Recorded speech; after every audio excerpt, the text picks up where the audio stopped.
जय श्री कृष्ण। आज की कहानी है बोझ। कविता अपने माता पिता की बहुत लाडली थी। 3 बड़े भाइयों की बहन थी। कोई भी चीज़ मांगने पर उसी वक्त सामने हाजिर हो जाती। पूरे घर में रौब था उसका। पूरे परिवार और नौकरों पर राजकुमारी की तरह हुक्म चलाती थी कविता। स्कूल में भी पूरा रौब था उसका। बड़े घर की लाडली जो थी वो। ऐसे ही उसने कॉलेज में दाखिला लिया। उसके ठाट बाट, बड़ी गाड़ी में आना जाना, हर दिन नया फैशन देखकर हर कोई उससे दोस्ती करना चाहता था। थोड़े ही दिनों में उसके बहुत से दोस्त बन गए। पूरे कॉलेज में उसकी अपनी ही एक पहचान थी। इन दिनों उसके घर एक रिश्ता आया।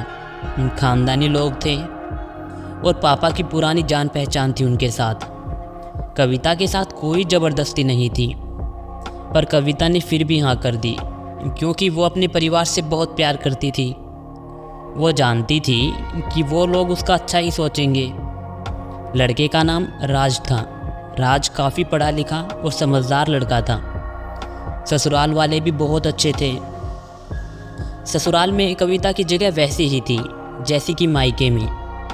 कोई भी काम कविता की सलाह के बिना नहीं होता था। सबकी लाडली बहू बन गई थी वो। फिर उसके घर एक बेटे का जन्म हुआ।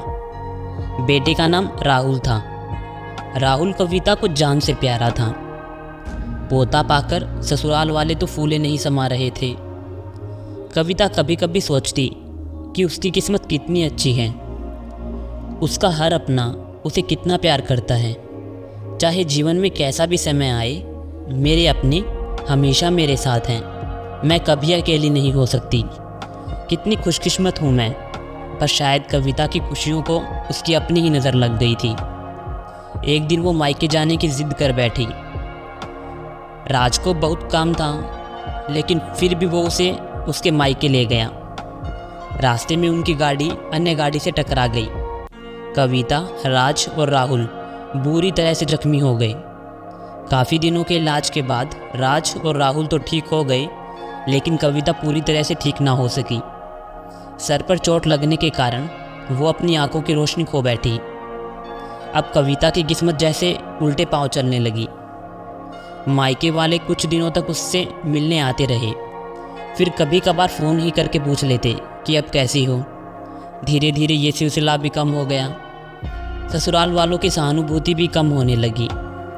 घर में किसी को पास बैठने के लिए कहती तो जवाब मिलता, बहुत काम है, अब तुम भी हाथ नहीं बटा सकती। राज भी चिड़चिड़ा हो गया था। बस राहुल ही था जो उसके साथ हंसता खेलता रहता था और उसका वक्त गुजरता था।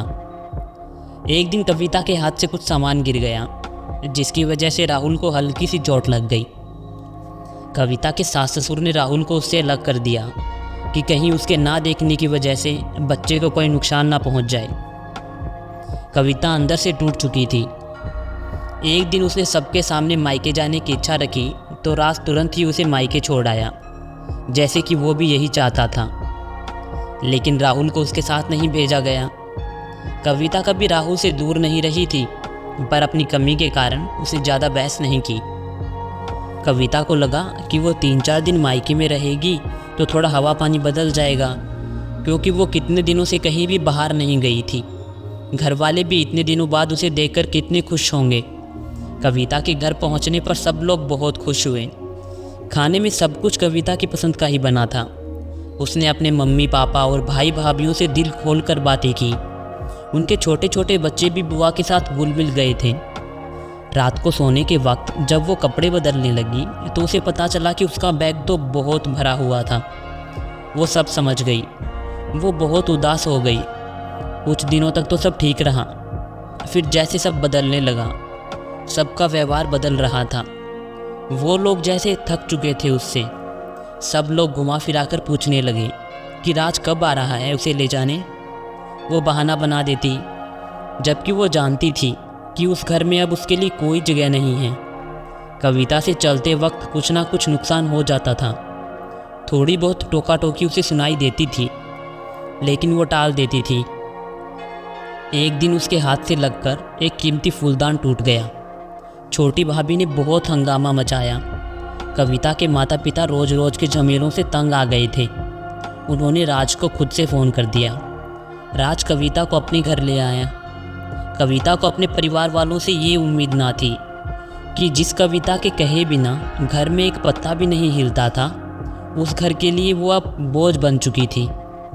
राज के साथ ससुराल आते वक्त वो बहुत खुश थी, क्योंकि वो अपने घर जा रही थी, अपने जिगर के टुकड़े राहुल के पास। परंतु यह खुशी भी कुछ पल की ही थी। सारा बंदोबस्त पहले ही किया हुआ था।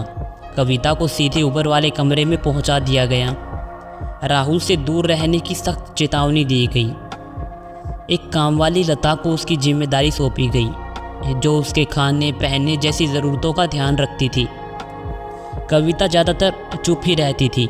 कभी कभी कामवाली लता से थोड़ी बहुत बात कर लेती थी, ताकि उसके ज़रिए उससे राहुल का पता चल जाए। सबकी लाडली बेटी और बहू सबके लिए लाडली से अब बोझ बन चुकी थी। तो आशा करता हूँ कि आपको ये कहानी पसंद आई होगी। राधे राधे।